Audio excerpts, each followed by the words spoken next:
আপোনালোকেও জানে ভালকৈ আৰু অলপ মছলা অলপ বেছি পাবৰ কাৰণে প্ৰশ্নটো সুধিছে। আচল কথাটো হ'ল যে আজি যিসকলে জইন কৰিছে কোনো অভিযুক্ত বুলি কাৰো এগেইনষ্টত চাৰ্জশ্বিট হোৱা নাই। যদি চাৰ্জশ্বিটেড হ'লহেঁতেন তেতিয়াহ'লে বিষয়টো বেলেগ ধৰণে চিন্তা কৰিলোহেঁতেন। চাৰ্জশ্বিটেড হোৱা নাই, আমিও এনেকুৱা খবৰ আগতে শুনিছিলোঁ।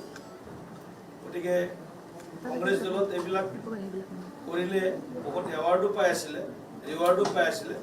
বিজেপিত কোনোবা যদি এনেকুৱা ধৰণৰ কৰিব খোজে, এৱাৰ্ড ৰিৱাৰ্ডটো নাপায়, বিজেপিত তেওঁলোকৰ স্থানো লাহে লাহে নাইকিয়া হ'ব। কোনোবাই যদি এনেকুৱা আৰু বিজেপিত অহাৰ পিছত কোনোবাই কিবা এনেকুৱা মনত ভাবে।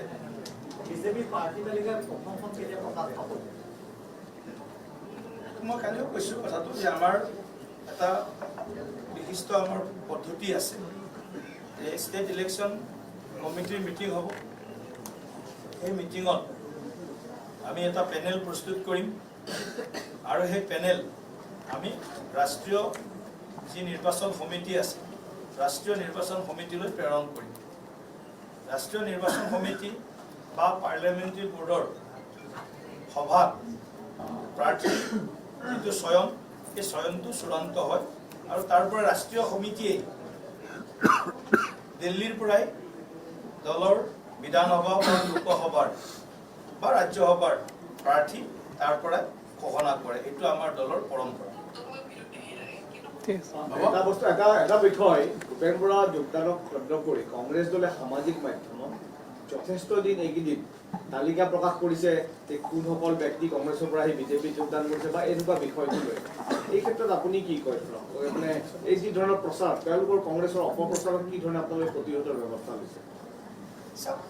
কংগ্ৰেছে আমাৰ বিৰুদ্ধে অপপ্ৰচাৰ কৰিব লগা তেনেকুৱাটো তেওঁলোকৰ হাতত শক্তি সামৰ্থ্য লাহে লাহে নাইকিয়া হৈছে আৰু ৰাইজে বিশ্বাস নকৰে। বিজেপিৰ বিৰুদ্ধে কিবা যদি কয়ো ৰাইজে এতিয়া আৰু কংগ্ৰেছক বিশ্বাস নকৰে।